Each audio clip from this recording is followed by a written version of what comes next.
ትዝብ ተስፋዬ ይባላለሁ። እዚሁ ጨንቻ ተወልጄ አድጌያለሁ። የከብት እርባታ ሲጀምር በአንድ ጥጃ ነበር የጀመርኩት።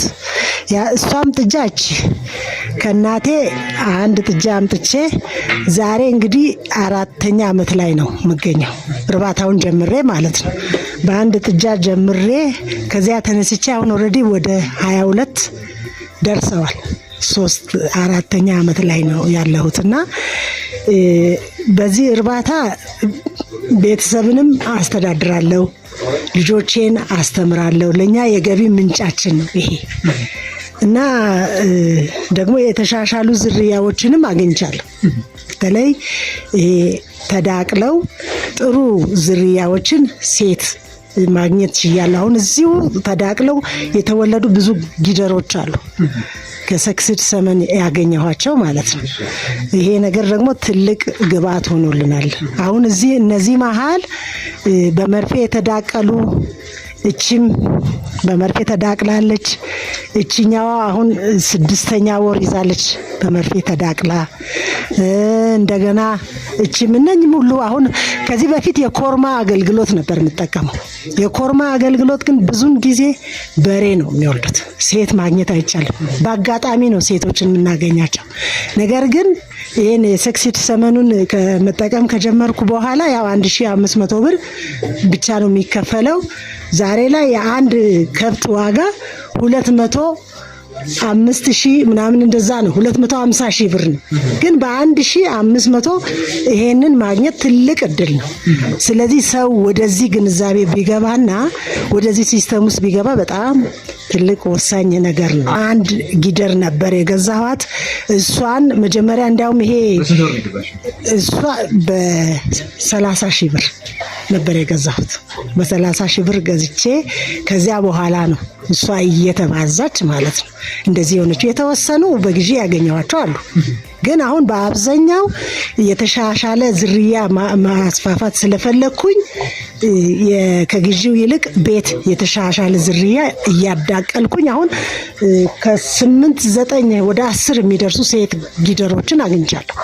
አሁን ወደ ተሻሻለ ሲስተም አሁን እንዲያውም መጀመሪያ ብዛ ጠባብ ቤት ውስጥ ነበር ሁሉም የነበሩት። እዛ 6-7 ከብቶች ነበሩ። ከዚያ እነሱ የወለዷቸው ጊደሮች ያን ቦታ ይዘው ወደዚህ ነው ሽፍት ያረኳቸው። አሁን ደግሞ ሌላ ጋር ቤት እየሰራው ነው።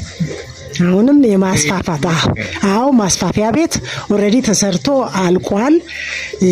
አሁን እንዲያውም ምንድነው እኔ የማስበው ብንችል እንግዲህ በዚህ 3 እና 4 ዓመት ውስጥ እስከዚህ ከደረስኩ ከ50 እስከ 60 ከብቶችን የወተት ከብቶችን ማርባት ፈልጋለሁ።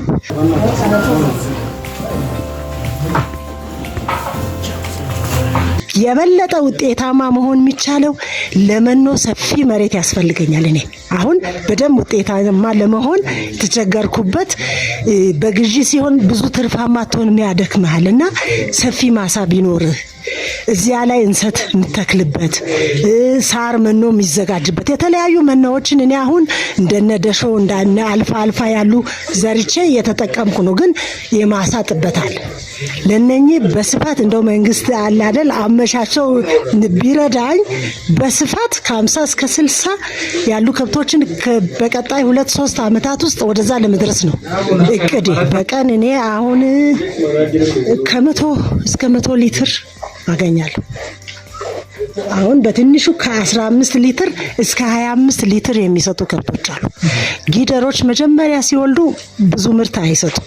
2-3 እየወለዱ ሲሄዱ እየጨመሩ ነው የሚሄዱትና አሁን በትንሹ 15 ሊትር ከዚያ ከፍተኛዋ ለአሁን ለኔ ያለችኝ 25 ሊትር እስከዛ ባላው እንደዛ ነው የማገኘውና አሁን ቢቻል ማስበው ከ30 እስከ 40 ሊትር በሚሰጡ ከብቶች መቀየር ነው የምፈልገው እነኝን። ለዛም ነው ይሄን አሁን ትኩረት አድርጌ በዚህ የሰክሲድ ሰመኑን እንትን መከታተለውና በመርፌ አዳቂ የተሻሻለ ዝርያ ባገኝ 25 ሊትር ደግሞ አሁን አኩሪ አይደለም አሁን ላይ ማለት ነው የሁኔታዎች እንትን አለ ማለት እንጂ በተሻለ መልኩ 30-40 ሊትር ማግኘት እየቻልኩ ለምን ልገደም? የተሻለ አጋጣሚ ካገኘው ወደዛ ለመድረስ ነው የማስበውና በጣም ውጤታማ ነው። አሁን እግዚአብሔር ቢፈቅድ ለአሁን ወስደን ያው አርባ ምንጭ እናከፋፍላለን። ግን ፋብሪካ ወደ መክፈት ደረጃ ላይ አሁን ዝግጅት ኦልሬዲ ጨርሰናል። የወተት ያለ አግሮ ኢንዱስትሪ ፋብሪካ ማቀነባበሪያ፣ የወተት ማቀነባበሪያ ፕሮሴስ ማድረጊያ ያው እንትን ብለን ጫፍ ላይ ነው ያለነውና ለሚሰራ ሰው አንድ ሰው መቼም ራዕይና ህልም ሊኖረው ይገባል። አንድ ነገር ሲጀምር ያለ ተግዳሮት አይደለም። እኔ አሁን ብዙ ተግዳሮቶችን አልፌ ነው እዚህ ላይ የደረስኩትና ብዙ ተግዳሮቶች አሉ። ከብቶች ከሰው ልጅ በላይ ኬር ይፈልጋሉ። በጤንነታቸው ዙሪያ ይታመማሉ። ኬር ማድረግ ማሳከም ያስፈልጋል። ንጽህናቸው ሊጠበቅ ይገባል። የሚመገቡት መኖ የተመጣጠነ ሊሆን ይገባል። አሁን አንተ እዚህ የምታያቸው ብዙ አይነት ነገሮች ናቸው። ብዙ ዋጋ ተከፍሎና ይሄንን ዋጋ ካልከፈልን ጥሩ ነገር ማግኘት አንችልም። በአንዴ ወደ ላይ አይደረስም። መቼስ ከታች ከጥቂት ነገር ተነስቶ ነውና አሁን እኔ እንግዲህ በጥቂት ጊዜ በአንድ ጥጃ ጀምሬ እንደዚህ ከቻልኩ ሌላውም ሰው ደግሞ ሰርቶ መስፋት ማይችልበት ምክንያት የለም።